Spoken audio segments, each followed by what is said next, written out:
Well, what I would like to do, I do have a PowerPoint, of course, prepared with photos and so forth, so give you an idea of what happened there.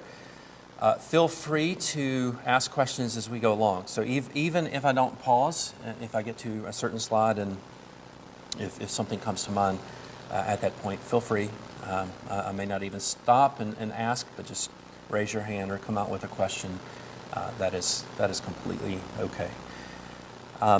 So again, Thailand, we spent close to 2 weeks in Thailand. And so if you're thinking, I think most of you can place Thailand. If not, that's okay. Before we went to Thailand, we had to double check on the map, right? Is this Thailand? Is this Taiwan? What are we dealing with here? And still those mistakes are made. So yes, we lived for 6 years in Thailand, not Taiwan. And they speak Thai there, not Taiwanese or Chinese or Mandarin or anything like that. So here's our plane trip. You can pick out Washington, D.C., I think, and to the best of my ability, that was our route as we left Washington, D.C., Dulles International Airport. And you can see we went on the other side, as you think of it, the other side of the world. Keep going, over top of parts of Canada, over top of Alaska, and then coming down, I think we maybe nipped a little portion of Russia, kind of came between Japan, and make sure that we don't interact with North Korean airspace. So, and then landed in Seoul, South Korea. So if you look at our time, the first flight was 15 hours in the air on the plane, and then the second from Seoul, Korea to Bangkok was 6 hours. Was the 15 hours overnight? Well, we left here in the afternoon, Dulles in the afternoon, our time, and you say 15 hours on the plane, so it starts getting confusing when you think our time, their time, because we landed in Seoul, Korea evening, right, their time. Is that correct? If I remember correctly, it all becomes a blur after a while, because you don't know what time frame you're on for a little while. You don't know where you are and what time frame you're on. Yes. Yeah. About the middle of the flight, or about 6 hours. And then where your body thinks it's 2 a.m., they bring you dinner. And you're like, well, okay, I'm not ready for dinner at 2 a.m., but if that's when you're serving it, I'm going for it. Yes. You say you lived there 6 years. How long ago had you moved back to the United States? We lived there from 2008 to 2014. Okay. We moved back here in 2014. Yes, and we've been members from here at Emmanuel since 2015, I guess, officially. So Elijah yes. and Nora were born there. Yeah.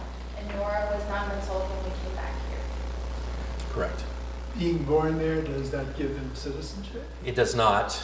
We would have to file for citizenship, and it's a process. And we decided not to do that because we were not certain of our time frame remaining in Thailand.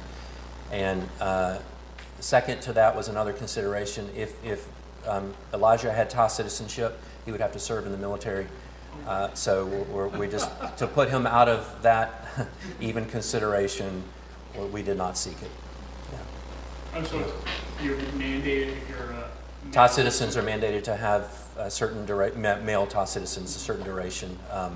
And we probably could have worked ourselves out of that somehow, but just even to avoid the complication of trying to work ourselves out of a situation like that, it just seemed logical to us not even to enter that situation. So there's no advantage to having Thai citizenship unless you're living in Thailand, because traveling on a Thai passport is much harder than traveling on a U.S. passport. Yeah.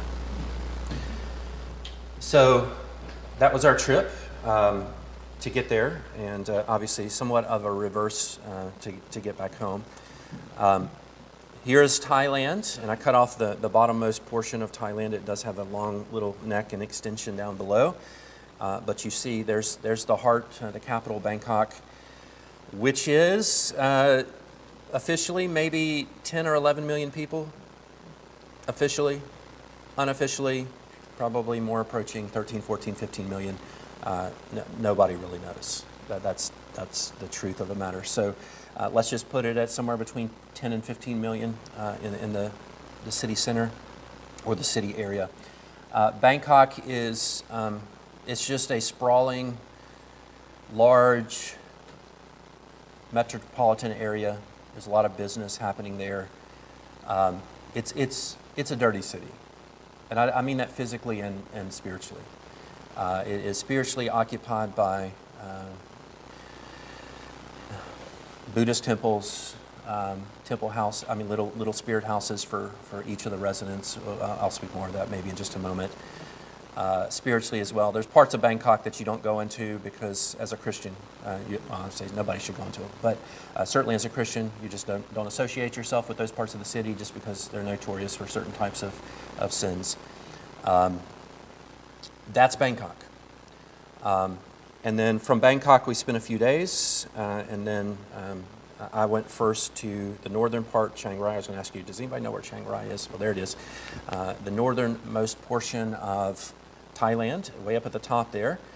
You can see that it's kind of in an interesting area because it's bordered by Burma, Laos, and then China. So the northern part of Thailand has a lot of individuals coming from those countries. So where you, in the southern part of Thailand, you have more of a kind of a homogeny, right? There's more of, you say Thais, you kind of understand the Thai dialect. And in the northern part, it's not that way.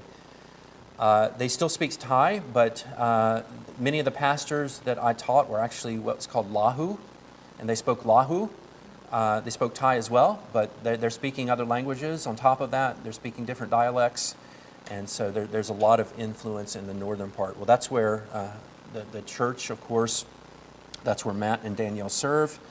And so I'll talk about that in just a moment. But that's Chiang Rai. So we took a plane to Chiang Rai, which was just a little over an hour, a hop, skip, and a jump compared to 15 hours and 6 hours. Thailand is, I think, geographically about the size of Texas, I think. 64 million people occupy that country. So just to give you perspective. This is a photo contributed by a master photographer by the name of Elijah McCaskill. And this is Bangkok at night.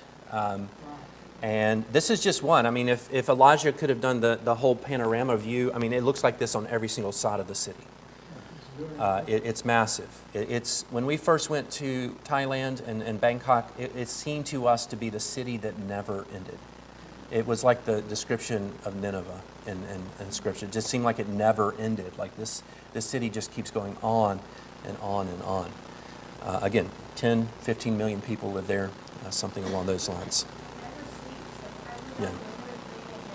People were still out there cooking food and driving by like it was the middle of the day. It was very loud. Yes. Yeah, as soon as we stepped out of the airport in Bangkok, two things met us when we opened the door.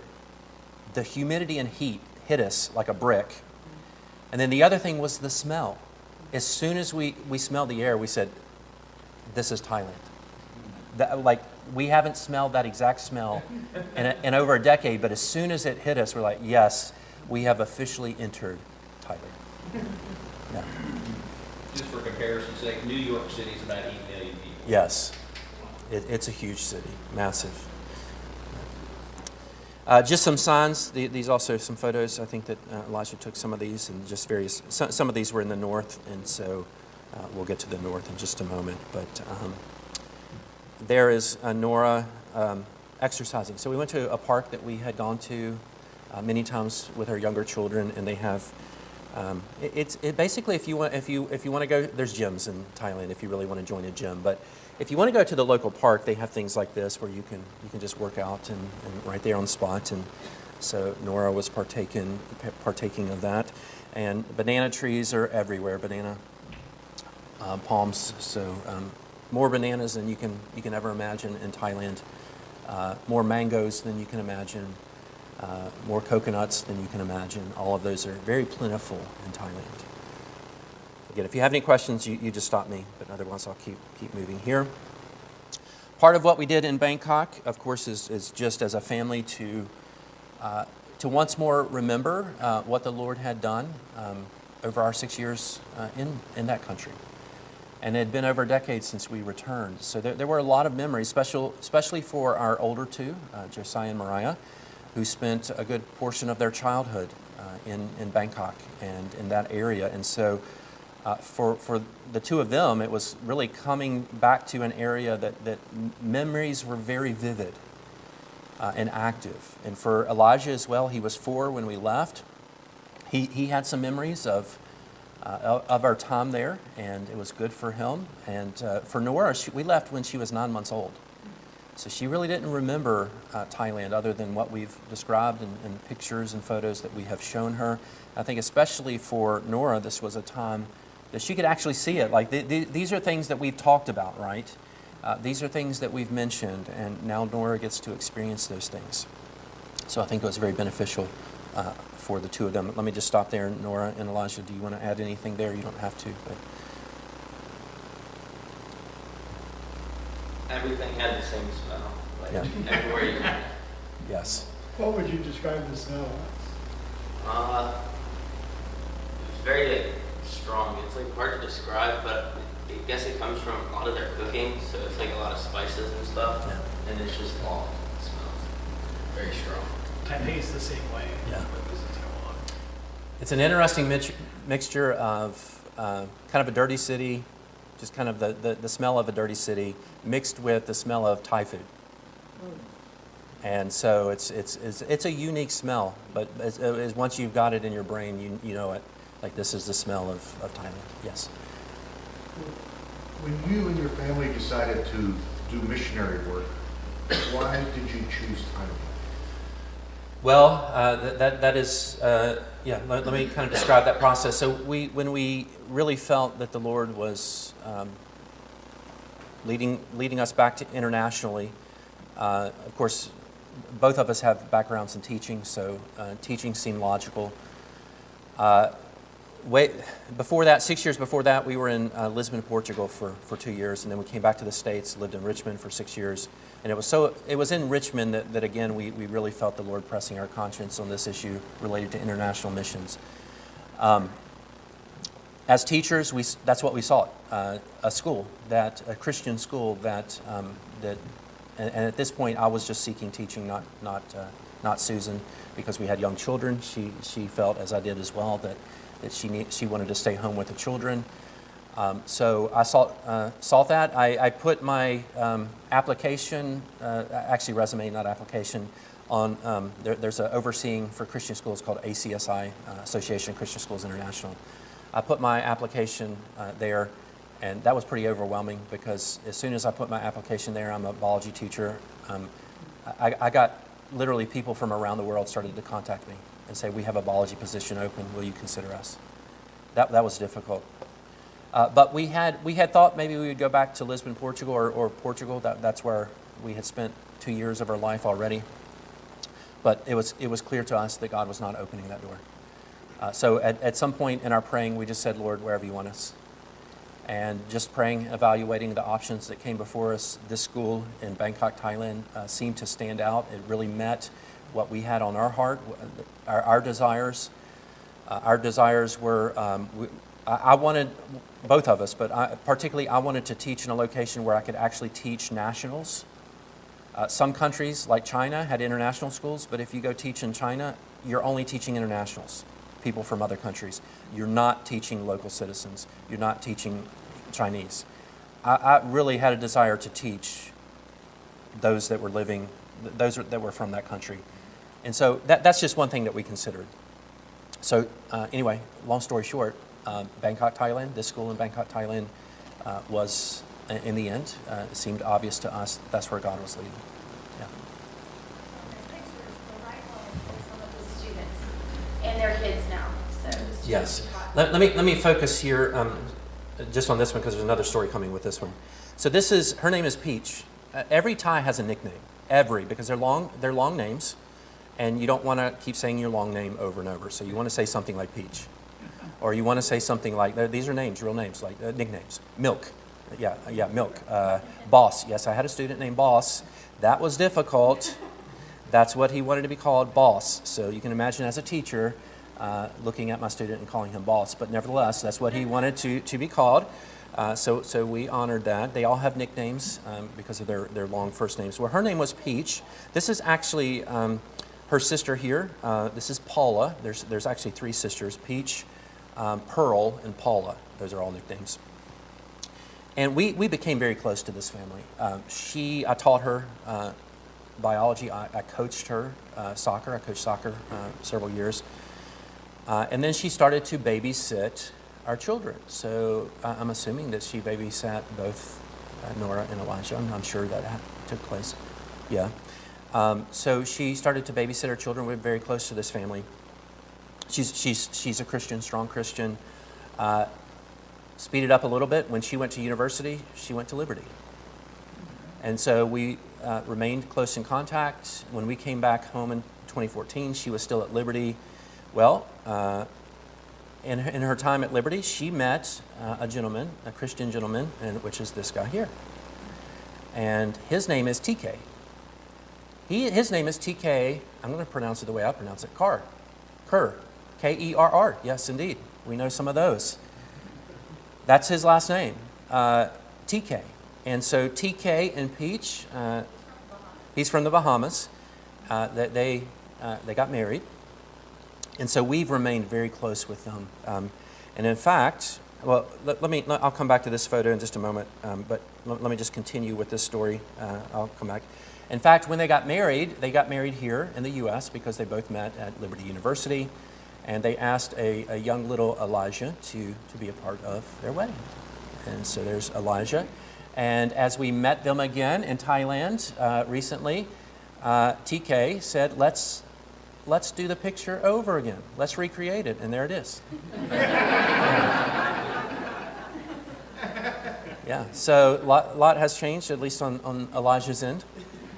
And this wonderful, we've loved this family, keeping track of them. So he's from the Bahamas, she's Thai. They lived in Costa Rica for a little while, actually. That didn't work out, I think, for some reasons, and visa issues maybe. And then neither one of them have U.S. citizenship, so that was difficult. And so, long story short, they ended up back in Thailand. And so he speaks English, Spanish, and now he's doing pretty well with Thai. So he's that is we'll call him the Carr family. Okay. Back to this picture here. We met some of the families that are still at the school that I taught at. And I don't need to name the families here necessarily, but these were just close friends while we were there, and they're still there, still working at the school. In fact, this gentleman here, his name is Stephen. He's essentially the headmaster for the entire school at this point. Yes. Is the school meant to be an outreach to Thai people? What's kind of the part of it's a mission. It's a mission. The mission of the school is we are going to provide a very high level English education for the students who come here, but the overarching is we are Christians, and part of what we're going to do is we're going to minister according to the biblical worldview. So that's the mission of the school. Yeah. Thailand is an open country. It's not illegal to be a Christian in any way, so you can openly come on a missionary visa or openly have a Christian school. You don't have to hide it. The school has Bible classes for everyone. They have chapel. All the teachers they hire are Christian. No one can opt out of that. That is just part of the education that many non-Christians are choosing to pay for. So it's pretty expensive for an average Thai person, but they want their children to go to university. So they're having perfect English is an easy way to get them into a university somewhere around the world, and to get paid more because their English is going to be great if you go K to 12 in an English-speaking school. To give you an idea about that, there is we just took Mariah to college for her junior year on Friday, and there's somebody coming from this school, ICS Bangkok, to University of Richmond this year. So we said, look out for him. And they don't know each other, so that's kind of funny. Right? Look out for the student from ICS, but maybe they'll connect somehow. But that's what they're attempting to do, high scale education, so that they have options in the future, but with a Christian worldview. That is a strong, very strong emphasis. What's the basis of your economy? I looked at these and I thought, what do they do, right? A lot of business stuff in Bangkok. Singapore, a little bit more business oriented. You think of Singapore, which is a little farther south. But Bangkok is almost right there. It is like an industrial center, business industry. If you look on a lot of the products you make, it says made in Thailand. Low, because they can pay people low labor cost, and that's the reason. Yeah, somebody posted something recently on Facebook, and it was like pears that had been grown somewhere around the world. Argentina had been shipped to Thailand for packaging, and then back to the U.S. for marketing. That's what's happening today in our world. That sort of thing. Yeah. This is standing out front of the school.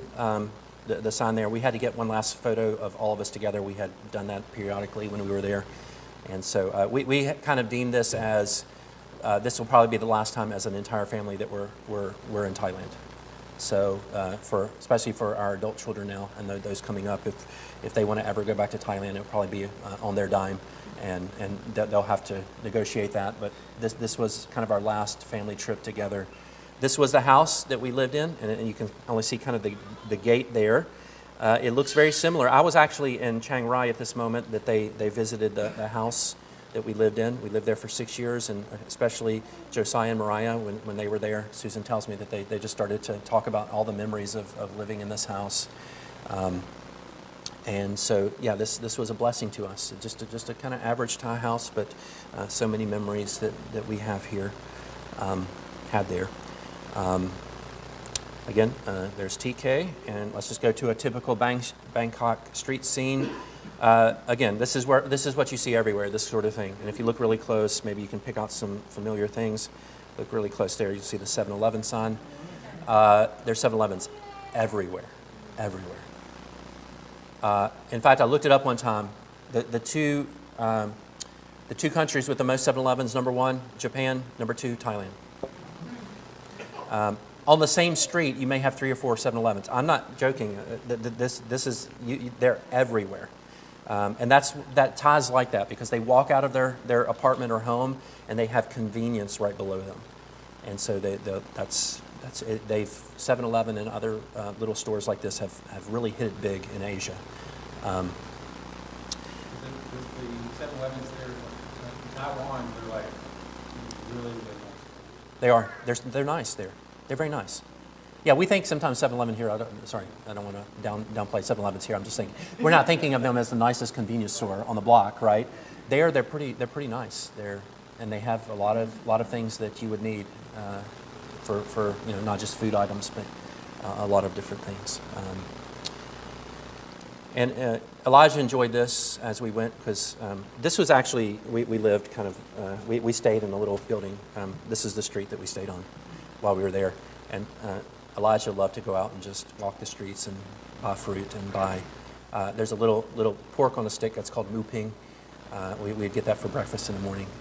And he would go out and get mu ping and mangoes and sticky rice and all sorts of things. So, yeah. This is Chiang Rai. So again, from our time in Bangkok, we moved north. I went there first. The family stayed a little bit extra time in Bangkok. This is Chiang Rai. It's basically the city of temples. In fact, that big white Buddha statue there, that's the first thing that kind of meets you when you come in, fly in. You see it. It's humongous, and you just see it on the hillside. And this is the white temple, the blue temple. They all have to have something to kind of attract people to, I guess.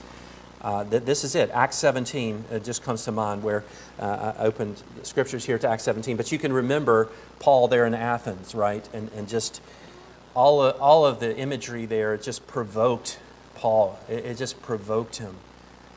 And that's what this does. It's a provocation. It's when you see the spiritual darkness of the country, it's just everywhere.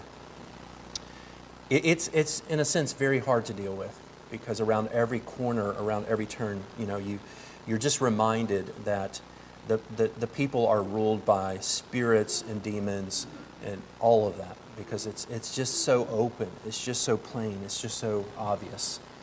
And that is the hard part about living in Thailand, I would say. The hard part about living in Thailand is not necessarily the heat or the smells or whatever else you can think about. It's not as easy to do certain things in Thailand. All of that is true. But the hardest part is the spiritual climate. It's just very difficult. Again, you stop me if there's any questions. Yes? When you're witnessing the Buddhists, what's the challenge? Like with Hindus, I know is very difficult because they have so many gods, adding another one's no big deal. Yeah, that's the same With thing. Buddhists, They're atheistic by heart. Buddhism is atheistic. They don't believe there's a God, but they defy that. They're not purely atheistic because they believe in the spirit world. And so they're always trying to appease the spirit world. Basically, the Buddhism in Thailand is syncretism. It's Buddhism, but it's also Hinduism. And you'll see Hindu gods all around Thailand as well. They just bring it all together. They just fuse it all together because basically in their eyes, let's just cover everything. That's why in Thailand, if somebody says, oh, I really like Jesus, you kind of get excited, but you kind of don't right away because you have to wait and see, is that, I kind of like Jesus, is that their expression? I like Jesus and I think I'll just put him alongside of Buddha and I'll just think I'll put him alongside of the Hindu gods. I'll just add him to the mixture because, well, I kind of like him a lot. Or is it, oh yes, I understand that Jesus is the Savior, the only hope. That's what you're dealing with. And so, yeah, it's very difficult. Yeah. Either Elijah climbing a tree or that one picture of the Blue Temple. These are not Elijah's picture at this point. Sorry, I took these from other sources. Yes. So we as we were there in Chiang Rai, we went around and just looked at some things the first couple of days before ministry started, and we went to this place. It was called the Black House or something. It was actually. It was pretty black. It was pretty dark. It was dark spiritually too. But this is what you get in Thailand everywhere you go. Like you don't escape it. You never escape it. And so anyway, this was, I don't know if this was a granary or something. That's my suspicion. But they had no grain in it at that moment or rice or anything. I'm not even sure if I'm right there. That was just my supposition. But Nora decided that she would want to sing praises to God here. So I said, go for it. Wonderful acoustics. So I don't know if this, yeah.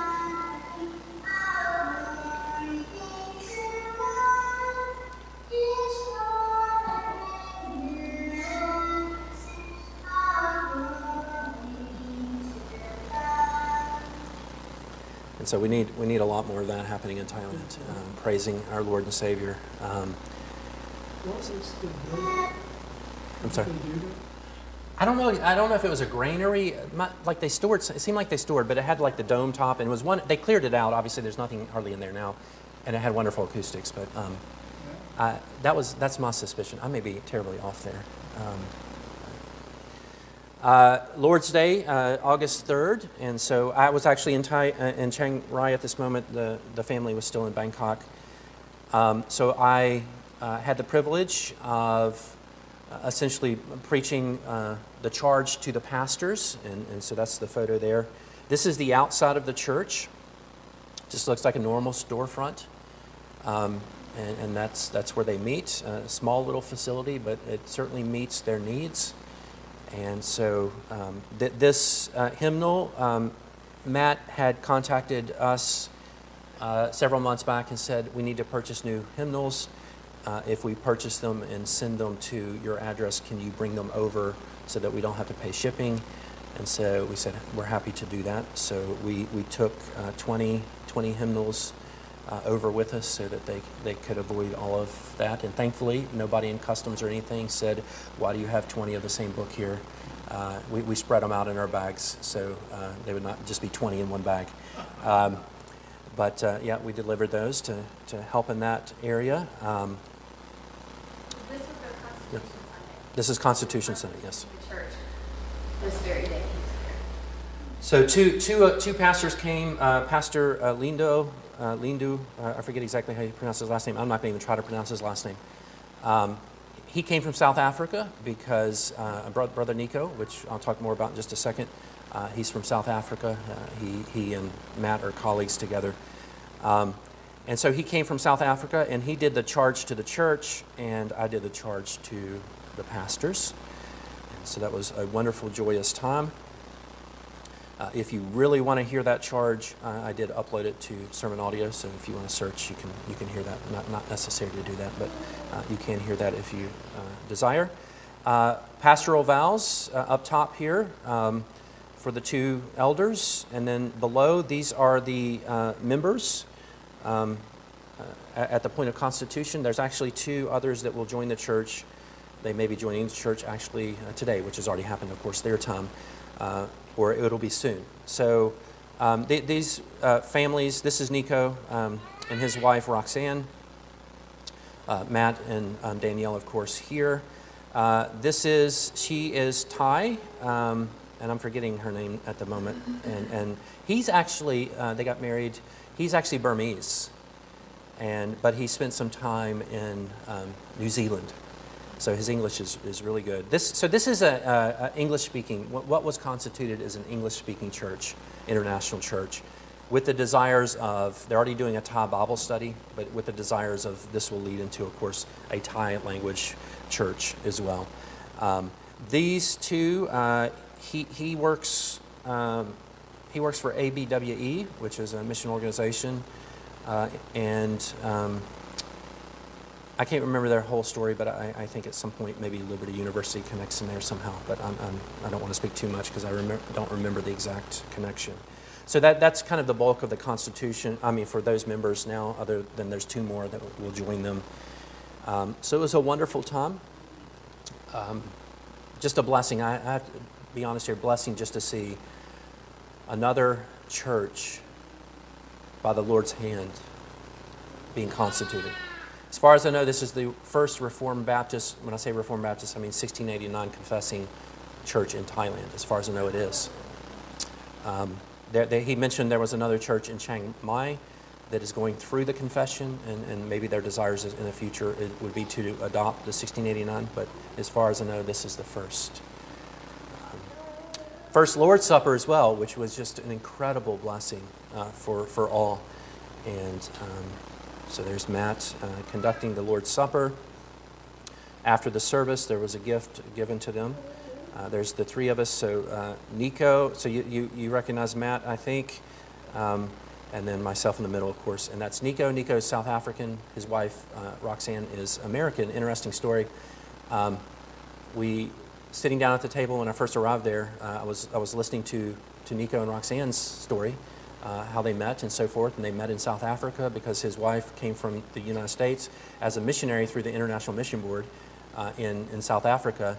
And we knew friends in South Africa that did the same thing. So we said, do you know the Crones? And they said, yes, we know the Crones. So small world. I mean, it's really, really interesting how all of this is connects. And Thai Bible study. Let me, before I start that, Matt is doing very well with the language, wonderfully. So pray for his language abilities, but he is doing very well. He is conducting the Thai Bible study in Thai language on his own. Nico is doing wonderfully as well, but he's only been in the country, I think, like 6 months. So he's got some learning to do, obviously, but they are both so anxious to minister to Thais in their own language. So here is just a snippet of the Thai Bible study, and there's Matt. เขาชื่อยอนใช่ไหมครับนี่คือยอนที่ให้กับไม่ใช่ยอนที่เป็นการพูดนะครับที่เขียนปฏิทินคุณนั่นสินะครับไม่ใช่คนเดียวกันนะครับแต่ยอนคนนี้เป็นสัญญาณต่อความสว่างของพระเจ้าแล้วก็ อาจจะใช้คำว่าผู้พยานครับคือใครผู้พยานถ้าเราได้ยินคำว่า So that just gives you a little snippet. Anybody understand anything there? It's a tonal language. Thai is a tonal language. It's not an easy language. Very difficult. And again, Matt is doing fantastic.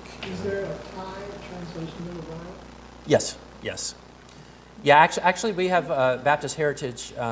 The first Baptist missionary to come to Thailand was 1830s or 40s.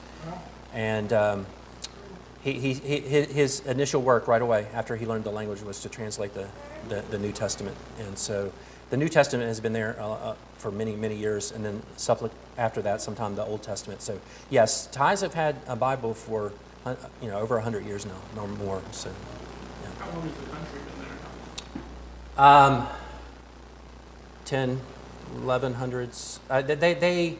They pride themselves as the only country in that area of the world who has never been taken over by European power. Yeah. Hey, brother, Yep. who were the folks that were the recipients of the Bible study there?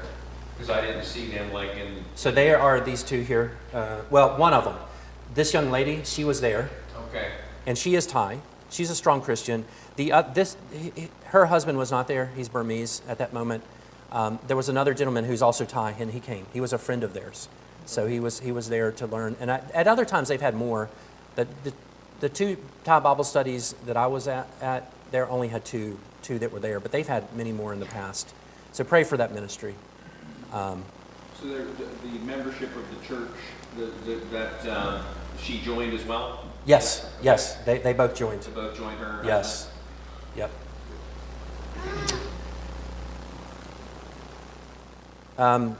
Timothy 2 classes, I'm going to speed up here, sorry for the how quick I'm going to go through this, but Thursday and Friday of that week, I was privileged with teaching Thai pastors. 6 of them came, which was a wonderful, wonderful gift. And I taught on, you see, these are my topics that I taught on: serving God as elder, serving God as deacon, serving God as teacher, serving God through worship, serving God through hospitality. So I taught on all 5 of those. And Brother Nico taught on others. So we had 11, within 2 days, we had 11 workshops. I taught 5, he taught 6. Matt was originally supposed to teach some of those, but if you remember from some of my posts, Matt got terribly sick with food poisoning. And so the whole part of that week, he dropped me off Sunday evening after church on the 3rd. I did not see Matt again physically until the next Saturday. Wow. That's how bad it was. And so I'm glad things are better now, but he really had a tough challenge, and he was just in the bed for 3 or 4 days straight, couldn't do anything. So that did, unfortunately for him, but that did award a lot of time with Nico, so that I could really, spend time with him and get to know him. So I take it those men understood English, or were they? No. This was all. This is. So I taught in English, and it was immediately translated. Okay. Yeah, it was translated in Thai. So their English level is very low. They're Thai, and they speak other languages too. As I said earlier, some of them are Lahu pastors. So they're actually preaching to their congregation in Lahu, but they understand Thai, so that's how they're learning. Lahu is a tribe. Yeah. This area has 5 or 6 different tribes that would go back hundreds and hundreds of years. So some of them still keep their tribal language. They might be on the border, so instead of speaking Thai or Chinese, they have their own language. Yeah. In the northern part of Thailand, there are so many dialects, so many languages. It's In Bangkok, you're really mostly dealing with just what's called Thai, their main language. But Lord's Day on the 10th, I did not. There were no pictures surviving, at least in my understanding of that service. But I did preach again, and I chose to preach from John chapter 1 through 5, as I've been preaching here, because to me, what do the Thais need? They need to know about Christ, and they need to know who He is, right, and why He came. And so I preached from John that day.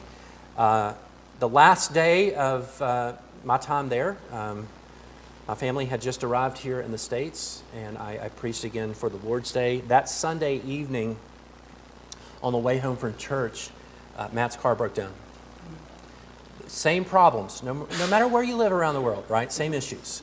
Now, this was kind of comical. I think it was comical for a lot of Thais, because the car broke down. We were not too far from this car shop, thankfully. Matt and I get out, and we push the car to the car shop. And so they use a word for foreigners, farangs. So they had a wonderful view of 2 farangs pushing a car to the car shop. I'm sure that they were laughing and having fun with that. But that's what it is, right? You no matter where you live, you got the same problems you have. Some of you have recently had car problems, so he can commiserate with you as well. And then this is a picture, the last moment that I saw them Sunday evening, because Monday morning I was heading back to the States. So that's their family there.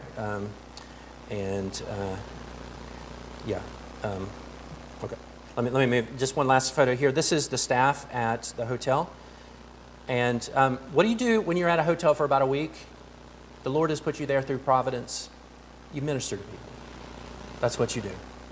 And so I took that as providential. These people are around me. These people are serving me breakfast. You do what you can to talk to them and minister to them. The two young ladies here, they're sisters. They basically run the place, to be honest.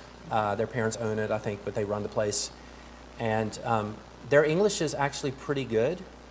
And so between the Thai that I remember and still able to communicate and their English, I was able to communicate to them the reason that I came to Thailand and why I was there and what I was doing. And I had two wonderful Thai tracts that I handed each of them and encouraged them to read through those if you have any further questions. The idea of that is not of course, that by the handing of Thai tracts during the week that I'm there, that, I mean, if the Lord wants to convert them at that point, He can, but just so that they have something in their hand. And then the follow-up, so then I told, of course, Matt and Danielle and Nico and Roxanne, they have tracts, follow up. And so my desire is, of course, that they keep following up with them. And I don't know what the Lord will do, but you take those opportunities when you get them. I mean, the Lord puts you in a place and people are in front of you constantly, you minister to them. And so pray for them. All of these faces, at this point, just been a week there, but they're very familiar faces to me now, right? Prayer request, and then we'll close in prayer. Matt just said, pray for our new congregation, that the Lord would guard unity, a bond of love. Nico, along the same lines, that first point there, that the Constitution covenanted 8 members. Please pray for the church, believers, unbelievers. Nico and Roxanne have to go back to South Africa in September because their son, Nicholas, there's a complication there related to visas and things like that. I don't know why the Thai government, I should not speak negatively of Thai government, sorry. But they gave the son a different visa than they gave the parents, which has complicated things drastically. So they have to go back to South Africa to get that resolved. Anyway, pray for them during that time, but they're going to visit churches while they're there. And then they do have another workshop in even farther north than Chiang Rai. It's like right on the border. It's called Mae Ai, and they're going to have more workshops there on the biblical. So they're continually doing workshops constantly. So they're busy. They're very busy. And they are pushing ahead as the Lord gives them strength. And so everything that I saw, I was very, very pleased with. Just strengthened in my own mind of not only the work that they're doing, but the work that the Lord ultimately is doing in Thailand. And so with that, are there any last quick questions? Yes? Could be the translation for the workshop, because I thought Matt was supposed to do it with him being sick. This gentleman, sorry, let me go back, get the right picture. Where's the group? Oh, I went way too far. This gentleman here in the yellow, his name is Achi. He translated. He was a really good translator. Yeah, very, very helpful. That's right.